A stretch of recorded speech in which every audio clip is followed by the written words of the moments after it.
전에도 한번 말씀을 드린 것 같기는 합니다만 아프리카나 몽골에 가서 밤하늘을 보면 정말로 그 밤하늘이 태국적 밤하늘 같은 그런 하늘을 본다고 하죠. 그래서 어떤 분은 그러더라고요. 아프리카 그 먼 곳까지 가는 길이 멀기는 해도 또 비행기 값도 많이 들기는 해도 그래도 가서 그 밤하늘만 한번 보고 와도 충분히 번제를 뽑은 것 같다. 이렇게 이야기를 하더라고요. 우리나라 같은 경우는 이제 밤하늘의 별을 봐도 다 이제 사방에 산들이 있기 때문에 반구 자체가 완전하게 보이는 것은 사실상 없다고 볼 것입니다. 뭐 저기 호남 평야 같은 데서 보면은 가능할지 모르겠지만 지금 같은 경우는 워낙 밝아서 밤하늘의 별이 그렇게 보이지도 않을 것이고 그래서 반구 자체가 완전하게 보이는 것은 없을 텐데 아프리카 가면은 그게 보인다는 거예요. 완전하게 이렇게 눈을 돌리는 곳마다 땅을 제외하고는 모든 곳에 그 쏟아질 듯이 있는 그 별들을 보면은 야, 정말로 하나님께서 만드신 세상이 이렇게 아름답구나라고 하는 그런 탄성이 저절로 나오게 된다는 것입니다. 이게 이제 원래 모습이죠. 원래 모습인데, 물론 이제 그것도 어느 정도 지구가 오염이 돼서 원래 모습 자체를 다 100% 보는 것은 아닐 것입니다만은, 그래도 상당 부분은 원래의 모습에 가깝게, 처음 모습 그대로 가깝게 아마 보는 것이 그런 상황일 것입니다. 하나님이 보시기에 참 좋았더라라고 이야기를 하고 있죠. 성경은 창조를 하실 때에 그 다섯째 날까지는 하나님께서 창조를 하신 창조물들을 보고 하나님이 보시기에 좋았더라라고 말씀하고 있는데 여섯째 날, 그러니까 사람까지 다 만들어 놓고 창조하신 후에 말씀하실 때는 하나님이 보시기에 심히 좋았더라라고 말씀하고 있는데 이 심이라는 표현은 굉장히 그 극도의 표현이라 그래요. 최고의 표현, 최고의 찬사를 이야기하는 것이 그 모습인데 얼마나 하나님께서 만드신 세상이 아름다웠으면 심히 좋았더라라고 하셨을까 싶은데 오늘 우리는 그 모습을 잃고 살지요. 회복되지 못하는 그런 상태를 살고 있는데 사실은 이제 회복되지 못한 상태라고 하는 것이 그것뿐만이 아니라 모든 면에서 사실은 우리가 회복이 필요한 그런 상태를 살고 있습니다. 오늘 제목의 말씀이 회복 처음과 같이 벌레와 같이 우리 성경 말씀 안에 있는 그런 말씀이기도 한데 그런 회복에 대한 말씀으로 오늘 말씀을 여러분과 함께 듣기를 원합니다. 21절을 보게 되면 신실하던 성읍이 어찌하여 창기가 되었는고 정의가 거기 충만하였고 공의가 그 가운데 거하였더니 이제는 살인자들 뿐이로다 라고 말씀하고 있습니다. 신실하던 성읍이라고 하는 것은 어떤 의미가 있을까요? 먼저는 하나님께 예배하는 성읍이지요. 예루살렘 성을 가리키는 것입니다만은 예루살렘 성이 거기 사는 사람들도 뭐 예배 중심의 삶을 사는 어떤 제사 중심의 삶을 사는 그러한 사람들, 뭐 제사장과 같은 사람들, 이런 사람들이 많이 살았겠지만 1년에 몇 번씩 또 순례자들이 예루살렘 성을 찾아오지 않습니까? 최소한 이스라엘 사람들은 1년에 몇 번 정도는 그 예루살렘 성에 나아가서 성전에 나아가서 하나님께 제사를 드리는 그러한 제사의 삶이 그들에게는 의무였습니다. 그렇게 하나님을 찾아서 제사를 드리러 이 땅에 그 땅을 찾는 사람들의 마음이라고 하는 것은 순례자의 마음 같은 것이죠. 순례자의 마음이라고 하는 것은 간절한 사모함이 있습니다. 지금은 좀 다르지만 예전에 우리가 명절이 되면 고향을 찾아가는 그 찾아감이라고 하는 것은 설레는 마음이 있어요. 정말로 가면은 부모님을 만나는 마음, 형제들을 만날 마음, 고향을 만날 마음. 물론 이게 남성 중심이긴 합니다만은 어찌됐든 옛날에는 그런 마음이 있었습니다. 근데 지금은 다들 그것 자체로 힘들어하는 그런 세상이긴 합니다. 그런데 고향을 찾아가고 부모님을 찾아가고 형제를 만나고 이웃과 친구들을 만난다고 하는 그 설레임으로 그때 차도 없잖아요. 그냥 뭐 고속버스 타고 또는 기차 타고 가면서 그 힘들게 하나 들고 애들 안고 업고 가는 그 길도 참 좋았던 그 시절이 있었는데 말하자면 오늘 본문에서 신실하던 성읍이다라고 하는 것은 그렇게 예루살렘 성을 찾았던 사람들의 그 따뜻한 마음이죠. 그렇게 찾은 사람들이 그 예루살렘 성에 와서 지내는 그 삶이라고 하는 건 어떤 것이었겠어요? 모처럼 찾은 주님의 전 앞에서 그들이 마음과 생각을 하나님 앞에 모두면서 경건한 삶을 살지 않았겠습니까? 경건한 삶을 살고 만나는 사람마다 따뜻한 인사를 나누고 이런 삶이었을 것이. 그런데 이게 세월이 지나가면서 그것이 이제 변했다는 말이죠. 변했는데 어떻게 변했느냐? 정의가 거기 충만하고 공의가 그 가운데 거하였더니 이제는 살인자들 뿐이다 라는 것입니다. 정의와 공의라고 하는 말은 교차해서 쓰는 말이지만 좀 다른 뜻도 있다고 하지만 여기서는 같은 뜻으로 생각을 하면 됩니다. 본문에서 이야기하는, 특별히 성경에서 이야기하는 정의와 공의라고 하는 것은 약자에 대한 보살핌의 의미를 가지고 있습니다. 사회적 약자에 대해서 그들을 경제적으로, 법적으로 그들에게 손해가지 않도록 그들을 돌보는 것이 성경에서 말씀하시는 공의와 정의, 정의와 공의인데 오히려 이제는 살인자들이 되었다라는 것입니다. 그래서 앞에서 말씀하시는 것이 신실하던 성읍이 어찌하여 창기가 되었는고라고 하는 것. 창기라고 하는 표현은 가장 모욕적인 발언입니다. 가장 최악의 상태를 이야기하는 것인데 니들이 지금 최악의 상태가 되었다라는 것을 이야기해요. 그러면서 내 은은 찌꺼기가 되었고 내 포도주에는 물이 섞였도다라고 말씀합니다. 은이 찌꺼기가 되었다라고 하는 것은 어떤 의미입니까? 은이라고 하는 것은 사실은 어떤 하나의 광물을 가져다 계속해서 재련하는 과정을 거치면서 불순물을 빼고 해서 순도를 높여서 말하자면 재화의 가치가 있는 귀한 그런 어떤 하나의 금은 보석, 하여튼 보석과도 같은 그러한 것으로 사용되어지는 것이 은인데 그 은이라고 하는 것이 그 순수한 과정을 거쳐서 재련의 과정을 거쳐서 깨끗하고 아름다운 순은으로 만들어내는 것이 아니라 오히려 그 은이라고 하는 것이 찌꺼기가 되어버렸다라고 하는 것은 이미 가치를 잃어버렸다는 것입니다. 은이 순전하게 재련되어서 순수한 은이라고 한다면 이것은 값어치가 있는 것이고 고대에는 지금은 이제 은이 많이 흔하지만 고대에는 은이라고 하는 것이 지금보다 10배 이상의 가치를 가졌던 것이라 그 자체가 굉장히 큰 재화였단 말이에요. 그런데 이미 그 가치가 없어져 버린 것이라는 거예요. 쓸모가 없는 찌꺼기를 누가 어떤 재화로 여기고 귀한 것으로 여기겠습니까? 그냥 버리는 것이죠.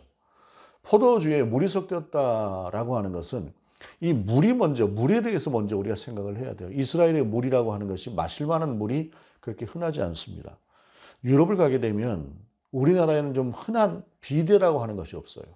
물론 이제 저도 비데를 쓰는 집에 살지는 않습니다만 우리는 그래도 조금 좀 괜찮은 호텔에 가면은 비데를 많이 쓰는데 이스라엘, 유럽 같은 데는 비데가 없습니다. 왜 비데가 없느냐면은 그 동네의 물이라고 하는 것은 석회가 많은 물이 되나서 이 석회가 많은 물이라고 하는 것은 비데 같은 작은 어떤 그 통로로 물을 쏘아야 되는 그런 곳에는 석회가 금방 껴서 그게 막혀버리는 그런 상황이 된대요. 그래서 그 동네에서는 비데를 쓰지 못한답니다. 그래서 다른 것으로 쓰죠. 다른 것으로 쓰는데 이스라엘 같은 경우에도 물이 좋은 상황이 아니에요. 그러다 보니 어떻게 합니까? 물을 마실 때, 음식을 먹을 때 물을 마시는 것을 포도주를 대신해서 마십니다. 포도주를 대신해서 마시는데 독일이 맥주를 많이 마시는 것처럼 우리가 생각하는 술의 개념이라기보다는 그 사람들은 음식으로 포도주를 마시는데 그 먹는 포도주에다가 물을 섞었다는 것은 우리나라에 좋은 그 물을 섞었다는 의미가 아니라 마시지 못할 물을 거기서 섞어서 포도주를 버려버렸다는 것이. 그러면 효용가치라고 하는 것이 전혀 없는 상태가 됐다는 것입니다. 본질도 잃어버렸고 효용가치도 잃어버렸고 그 모든 것들을 다 잃어버린 상태가 되었다고 한다면 이것을 무엇입니까? 쓸모가 없는 상태가 되었다라고 하는 것을 이야기하는 것이다라는 것입니다. 포도주에 물이 탔다는 것은 마치 상한 음식과도 같아서 상한 음식을 먹으면 사람도 상하게 될 수 있습니다. 이런 상태를 이야기하는 것이 바로 본문에서의 말씀이다라는 것입니다. 그것이 비유적이라고 한다면 그러면 그 비유가 아니라 실제적인 모습은 어땠는가라고 하는 것을 본문은 23절 이하에 이렇게 말씀해요. 내 고관들은 패역하여 도둑과 짝하며 다 뇌물을 사랑하며 예물을 구하며 고아를 위하여 신원하지 아니하며 과부의 송사를 수리하지 아니하는도다라고 말씀하고 있습니다. 고관들이 패역했다, 도둑과 짝한다라고 하는 것은 자기가 맡은 자리, 그 자리를 가지고 오로지 자기의 이익을 남기기 위해서만 살아가는 그런 삶을 살고 있는 그런 지도층을 이야기하는 것입니다. 힘을 가지고 있는, 권세를 가지고 있는 관리들이 자기가 가지고 있는 권세를 가지고 오로지 자기의 유익만을 위해서 사용한다면 그 사회는 어떤 사회일까요? 결코 건강한 사회가 될 수도 없고 성장하는 사회가 될 수도 없습니다. 어느 나라라고 딱히 또 이게 찝어서 이야기하는 그렇습니다만은 제가 친한 선교사님이 나가 있는 그 나라에는 너무 뇌물이라고 하는 것이 일상화되어 있어서 가져다 주면 또 달라 그러고 가져다 주면 또 달라 그러고 그래서 뭔가 하나를 해결을 하려면 그 해결하기 위해서 필요한 비용보다 뇌물이 더 많이 들어가는 경우가 훨씬 더 많다. 이런 이야기를 하더라고요. 길거리 지나가도 아무 이유 없이 외국인들 같은 경우는 세워가지고 당신 교통 위반했다고 잡는데요. 잡아놓고 나는 위반하지 않았다는 말이 안 통하니까 무조건 위반했다고 어기면은 그냥 5달러도 이게 주고 10달러도 주고 그냥 빠져나가는 것이 훨씬 더 편한 것이다라는 것이죠. 심지어는 변호사 시험, 그 어려운 변호사 시험을 법대 나와서 시험 합격을 하고 나서도 변호사 라이센스를 쉽게 내주지 않는답니다. 왜냐고요? 돈을 줘야 된대요. 돈을 줘야만 변호사 합격을 한 사람에게도 변호사 라이센스를 내준다는 것이. 그래서 정말로 그 나라 사람으로서는 감당하기 어려울 만큼의 많은 돈을 가져다가 갖다 바쳐야 변호사 라이센스를 내어주고 그 변호사 라이센스를 그 수많은 돈을 가지고 갖다 바쳤으니 자기는 어떻게 하겠습니까? 긁어 먹으려고 하겠죠. 이런 사회구조, 오늘 본문에서 말하는 사회구조는 그렇다는 것입니다. 그런 변호사들이 무엇을 위해서 일을 하겠습니까? 돈을 위해서 일을 하겠죠. 돈벌이가 되는 것만을 위해서 일을 할 겁니다. 그러면은 정당한 소송이라거나 이런 것들에 그들이 관심이 있는 것이 아니라 돈을 많이 주는 고객에게 관심이 있는 그런 사회가 되겠죠. 오늘 본문의 말씀이 바로 그와 같은 정의가 상실되고 공의가 상실되어진 그러한 상태를 이야기한다라고 하는 것입니다. 사회적인 면에서도 경제적인 면에서도 사실은 그렇죠. 이게 늘상 고민일 수밖에 없는 그런 상황일 수도 있습니다. 왜냐하면 우리나라 같은 경우에도 기업을 하기 위해서 100% 완벽하게 법을 지키고 100% 완벽하게 세금을 내고 그렇게 사는 것은 불가능하다라고 하는 이야기들을 꽤 많이 듣습니다. 그러면 아마도 법이 그렇게 많은 것들을 해놓은 것은 그렇게 수없이 빠져나가는 사람들이 있으니까 이런 방법 저런 방법으로 수없이 빠져나가는 사람들이 있으니까 그나마라도 어떤 걸 거두기 위해서 그런 법을 만들지 않았을까 하는 생각도 해보는데 뭐 아주 어떤 유명한 기업 같은 경우는 세법을 만들어 놓으면 그렇게 기가 막히게 그 세법을 옆으로 우회해서 또 나간답니다. 법적으로 문제가 없이 분명히 세금 포탈인데 법적으로 문제가 없는. 그래서 또 세법을 또 이렇게 바꿔놓게 되면 또 그걸 또 이렇게 피해 나가는 뭐 그런 면들도 있다 그래요. 고민이 많이 필요할 것 같습니다. 어떻게 해야 되는가. 문제는 그 고민도 하지 않고 이익만을 추구한다고 한다면 그 사회는 병든 사회일 것입니다.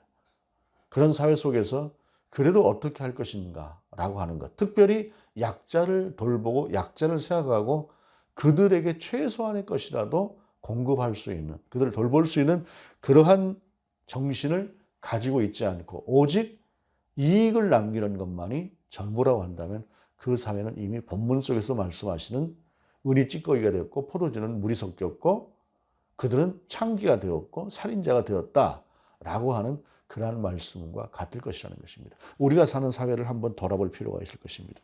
그렇게 되면 어떻겠습니까? 본문이 그러한 상태가 이미 이제 예루살렘이 돼버렸다는 것이에요. 이스라엘이 그렇게 돼버렸다는 것입니다. 그래서 본문이 이렇게 이야기합니다. 그러므로 주 만군의 여호와 이스라엘의 전능자가 말씀하시되 슬프다. 내가 장차 내 대적에게 보응하여 내 마음을 편하게 하겠고 내 원수에게 보복하리라 라는 것입니다. 이 본문은 사실 좀 이율배반처럼 보입니다. 왜냐하면 슬프다라고 하는 표현과 그 뒤에 나오는 내가 내 원수에게 보복하겠다, 보응하겠다라고 하는 말이 왜 원수에게 보응하는데 슬퍼야 할까요? 여러분 본문이 말씀하시는 그 원수가 이스라엘이기 때문에 그렇습니다. 오늘 본문이 지금 원수라고 표현하고 있는 그들이 이스라엘이고 예루살렘이기에 그렇다는 것입니다. 그래서 하나님은 슬프다라고 말씀하시는 것입니다. 아이고 저거 서방이 아니라 원수야. 이런 말 하죠. 내가 자식을 낳았는지 원수를 낳았는지 이런 말 하는 경우도 있습니다. 뭐 저는 한 번도 써보지는 않은 것 같습니다만.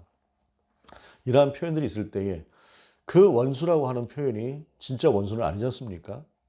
부부싸움은 칼로 물베기라고 하는 것처럼 그저 돌아서면 또 다시 회복되는 그러한 순간, 그럼에도 불구하고 감정적으로 뭔가 격해졌을 때 나오는 표현입니다. 아들에 대해서도 마찬가지죠. 천륜이라고 하는 것이 어떻게 변할 수가 있겠습니까? 오늘 본문 속에서 말씀하시는 그 말씀도 그렇다라고 하는 사실입니다. 그런데 중요한 것은 그들을 하나님께서는 이제 돌이키지 않는 상태로 그들을 징계하시겠다라고 하는 것을 말씀하시는 것입니다. 25절에 보게 되면 내가 또 내 손을 내게 돌려 내 찌꺼기를 잿물로 씻듯이 녹여 청결하게 하며 내 혼자물을 다 제하여 버리고 라고 말씀하십니다. 그러니까 즉 내 원수에게 보응하겠다, 그들에게 보복하겠다라고 하는 이 말씀은 그들을 고쳐 쓰겠다라고 하는 하나님의 안타까운 마음이 그 안에 포함이 되어져 있다라고 하는 것입니다. 그래서 본문은 26절에 내가 내 재판관들을 처음과 같이 내 모사들을 본래와 같이 회복할 것이다. 오늘 본문 제목이 여기서 왔습니다. 그리한 후에야 내가 의의 성읍이라 신실한 고을이라 불리리라 하셨으니 처음과 같이 본래와 같이 하나님께서는 그들을 회복시키시겠다라고 하는 것을 말씀하시는 것입니다. 그 과정이라고 하는 것이 결코 만만치 않을 것입니다. 힘들 것입니다. 그래서 하나님께서는 슬프다라고 하는 표현까지 사용하신 것입니다. 자식을 예를 들어서 뭔가 이제 사람을 만들려고 할 때 그 고통스러운 과정 가운데 이제 몰아넣지 않으면 사람이 되지 않을 것 같다라고 생각을 할 때에 그 자식을 그 고통 중으로 몰아넣는 부모의 심정이라고 하는 것을 생각한다고 한다면 그건 얼마나 안타깝겠습니까? 말하자면 본문은 그 이상의 마음을 우리 가운데 말씀하시는 것인데, 그런데 중요한 것은 예루살렘, 이스라엘은 그렇게 하나님께서 고쳐 쓰시겠다고 합니다. 근데 다 고쳐 쓰시나요? 거기에 문제가 있습니다. 27절 시온은 정의로 구속함을 받고 그 돌아온 자들은 공의로 구속함을 받으리라. 그러나 패역한 자와 죄인은 함께 패망하고 여호와를 버린 자도 멸망할 것이라 라고 말씀하십니다. 문제는 여기에 있는 것이죠.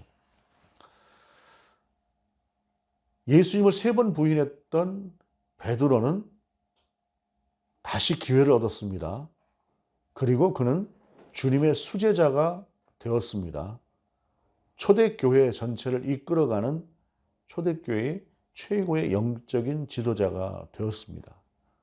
비록 주님을 3번 부인하고 심지어 저주까지 했으나, 그러나 예수님을 은 30에 팔았던 유다는 다시 기회를 얻지 못했습니다. 그는 그것으로 끝이 나버렸습니다. 넘지 말아야 될 선이라고 하는 것이 있고 사람이 한계를 결코 넘어가지 말아야 될 그런 것들이 있습니다. 그러한 그들에게 이렇게 본문은 말씀하십니다. 29절의 말씀인데요. 이것을 29절의 말씀을 세번역으로 읽어드리는 것이 훨씬 더 여러분이 이해가 쉬울 것입니다. 너희가 상수리 나무 아래에서 우상 숭배를 즐겼으니 수치를 당할 것이며 너희가 동산에서 이방신들을 즐겼으므로 창피를 당할 것이다 라고 말씀합니다. 그러면서 30절에 너희는 잎사귀 많은 상수리 나무를 같을 것이요 물 없는 동산 같으리니 강한 자는 삼오라기 같고 그 행위는 불티 같아서 함께 탈 것이다. 끌 사람이 없으리라. 생나무도 타기는 탑니다. 불결이 거셀 때는. 특별히 강원도 쪽에 고성에서부터 시작해서 이렇게 보게 되면 오래전에 한 15년 이상 됐던 것 같아요. 그때 큰 산불이 났을 때 제가 이제 가족과 함께 여행을 하면서 강원도 여행을 하면서 쭉 내려다 보니까 가도 그 탄 장소, 산, 그 불에 탄 흔적이 없어지질 않고 있더라고요. 그러니까 그 불이 얼마나 무서웠을까라는 생각이 들던데, 강원도 쪽에 살았던 제 그 친구 목사님 이야기 들어보니까 강이라고 하면 그래도 꽤 되잖아요. 천이 아니고 강이니까. 불이 강을 넘어온대요. 강 건너에 있다 보니까 설마니 저 불이 강 건너 불구경이라고 이야기를 하지 않습니까? 그래서 설마니 저 불이 여기 넘어올까 하는데 그 불이 이렇게 넘어오더랍니다. 그러니까 이게 불이라고 하는 것이 사실 한번 타면 얼마나 무서운 것인지 오늘 본문은 그런 불길로 태워지는 마른 상수리 나무가 될 것이다 라고 이야기를 하는 것입니다. 용서하지 않을 것이다 라는 것이죠. 선을 넣어버린 악인들에 대해서는 기회가 없다는 것입니다. 이것이 정의지요. 이것이 공의입니다. 약자로서 살아야 되는 세상 가운데서 갖는 허물과 강자로서 약자를 괴롭히고 오직 자기 자신만을 생각하면서 모든 것들을 자기 중심으로 자기 유익만을 위해서 사는 인생이 용서함을 받는 것이 옳을까요? 하나님께서 그들을 용서하지 않겠다라고 하시는 것입니다. 그들은 기회가 없다는 것이죠. 여러분, 우리가 세상을 살면서 우리의 손에 때로는 지저분한 것들을 묻히는 경우가 있을 수 있습니다. 우리의 삶이 때로는 좀 비굴해지는 삶일 수도 있고 때로는 그리스도인다운 삶에서 조금 벗어나는 그런 삶을 살 수 있습니다. 그러나 복원력이 있어야 됩니다. 복원력이 있어서 하나님 앞에 와서 정직하게 자신을 내어놓고 하나님 앞에 자신의 문제를 내려놓고 회개할 줄 아는 그런 양심이라고 하는 것이 필요하다라는 것입니다. 얼마 전에 그 목사님들 몇 분하고 같이 이야기를 하다가 이 시대가 정말로 회복이 가능할까요? 라고 하는 그런 이야기들을 했던 그런 시간이었습니다. 어떤 목사님이 툭 던지는 말이 전쟁이 나지 않아서 그래요. 전쟁이 없어서 그래요. 라고 이야기를 합니다. 저도 전쟁을 겪은 세대는 아닙니다. 전쟁을 겪어보지 않은 세대입니다. 전후 세대고 베이비 부모 세대로서 전쟁이라고 하는 것에 대한 간접적인 영향을 받고 살았습니다만 전쟁을 직접 겪진 않았습니다. 그러나 전쟁이라고 하는 것이 얼마나 끔찍한가요? 그런데 여러분, 오늘 본문에서 이야기하고 있는 이스라엘에 대한 징계는 무엇이냐면 전쟁입니다.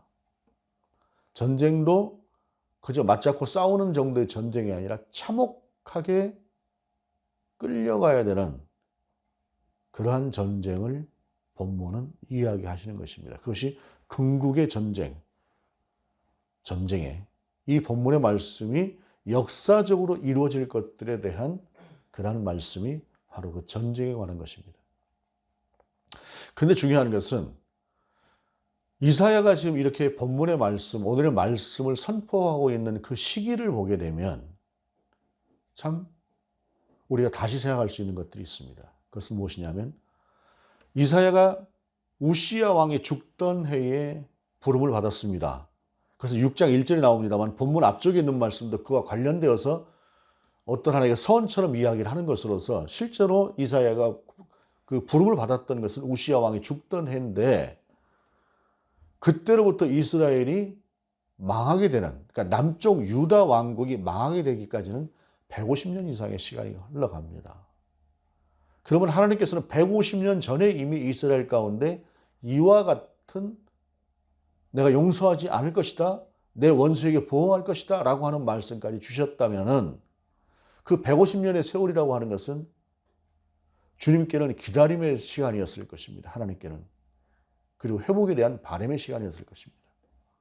그 말씀을 주셨음에도 불구하고 이스라엘이 돌이키지 않았던 것이죠. 150년을 참아주셨음에도 불구하고 이스라엘이 돌이키지 않았던 것입니다.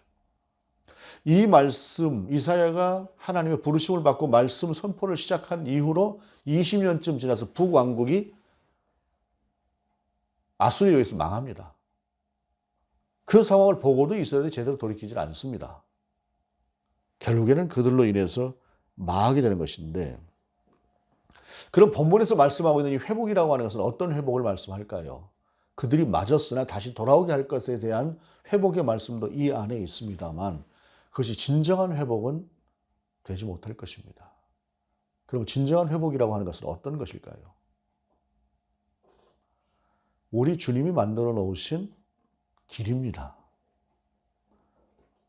당신이 십자가를 향해 나아가시면서 우리와 하나님의 사이에 길을 내셔서 그 길을 바라보고 나아갈 수 있도록 내어주신 길을 우리 주님께서 내어주신 것이 오늘 본문의 말씀을 통해서 회복되어질 처음과 같이 원래와 같이 만들어 놓으시고자 하는 그러한 우리 하나님의 진정한 말씀이, 그 말씀의 이루어짐은 예수 그리스도를 통해서 이루어진 것이다라는 것입니다.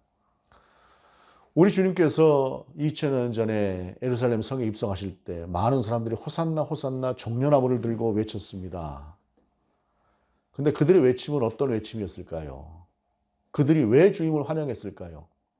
그들은 그들 마음속에 있는 소원을 가지고 주님을 맞이했을 것입니다. 우리 주님께서 좀 이렇게 우리에게 해주셨으면, 그런데 그것이 진정한 해결이 되는 것일까요?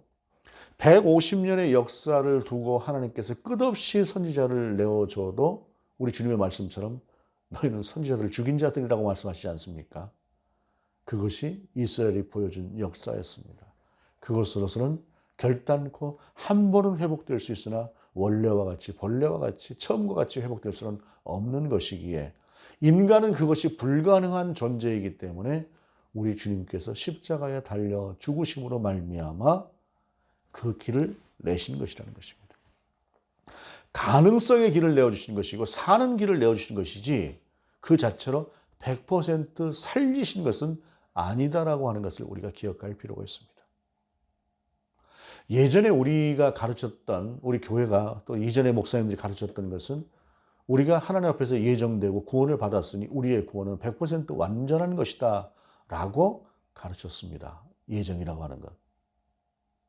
그러나 그 예정은 예전에 천주교에서 말씀하고 있었던, 중세 천주교가 전하고 있었던 그 교회가 어떤 하나의 그 중간에 사람의 행위를 통해서 판단하고 그 사람의 행위를 가지고 너는 구원이다 무엇이다라고 하는 쪽으로 해석할 만한 그 여지라고 하는 걸 차단하기 위해서 만들어 놓은 우리의 어떤 하나의 마지노선 같은 것이지, 실제로 성경은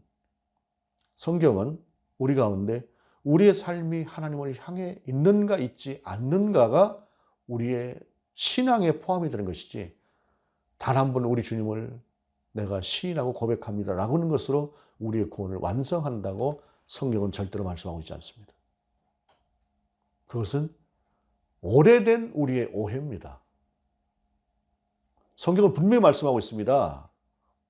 주님께서 오시는 날에 양과 염소를 구분하는데 너희는 내가 목마를 때 마실 것을 주었다라고 이야기를 합니다.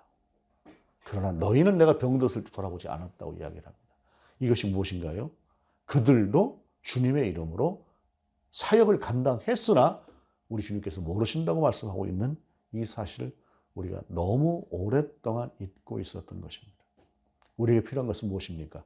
주님께서 내어주신 그 길 가운데 설 자격을 주신 것입니다. 하나님의 나라의 시민으로 우리가 살아갈 수 있는 자격을 획득하는 것입니다. 그리고 그 획득된 자격을 가지고 주님과 함께 살아내는 것입니다. 주님과 함께 살아내는 삶이라고 하는 것은 무엇입니까? 처음과 같이 본래와 같이 회복되어지는 그런 방향으로 나아가는 것이 주님과 함께 사는 것이다라는 것입니다. 결국엔 그래서 삶이다라고 하는 것입니다. 우리 주님이 그 길을 내어주시기 위해서 예루살렘에 입성을 하셨습니다. 모든 사람들이 자기의 생각, 자기 안에 있는, 얼마나 그때 그 시대를 살면서 바람과 소원이 많았겠어요. 그 소원들을 가지고 있었으나 그러나 그것은 작은 것일, 부분적인 것일 뿐 결코 온전한 것이 될 수 없어서 우리 하나님께서는, 우리 주님께서는 당신이 내어주신 그 십자가로 하나씩 당신과 함께, 당신이 보낸 성령과 함께 그 길을 가도록 우리 가운데 만들어 주셨다라고 하는 사실입니다. 우리는 그 길 가운데 서 있고 지금 현재 그 길을 가고 있는 사람들입니다. 그리고 끝까지 그 길을 완주할 수 있기를 소망하는 사람들입니다. 그런 우리들에게 필요한 것은 무엇인가? 오늘 본문에서 말씀하시는 것처럼 우리 가운데 회복되어지는 그 회복의 역사, 돌아봄의 역사, 그리고 주님이 원하시는 것이 무엇인가를 다시 한번 생각하고 그 가운데 나를 맞춰가는 삶을 살아내는 것. 이것이 믿는 우리들이 그 길을 가는 하나의 방법이고 마땅한 도리다라고 하는 것을 기억하면서 살아가실 수 있기를 원합니다.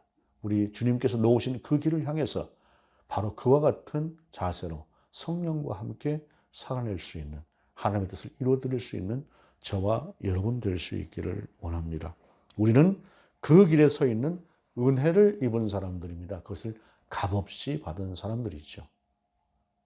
은혜로 받은 그 길을 우리가 함께 그렇게 갈 수 있는 우리 모두가 될 수 있기를 원합니다. 성령이 우리의 눈을 밝히셔서 그와 같이 살 수 있는 저희들 모두가 되기를 원합니다. 기도하시겠습니다. 주님, 종료주일 주님께서 우리에게 사는 길을 열어주시기 위해서 십자가로 나가셨습니다. 그리고 마침내 그 길을 내셨습니다. 그 길로 우리가 들어섰습니다. 끝까지 완주할 수 있도록 성령님 우리를 붙들어 주시고, 또한 우리가 그 하나님 앞에서 성령이 주시는 마음으로 우리가 회복의 역사, 처음과 같이 번뇌와 같이 회복되어지는 그러한 역사를 꿈꾸며 이루며 나아갈 수 있도록 인도하여 주옵소서. 주 예수 그리스도 이름으로 기도드립니다. 아멘.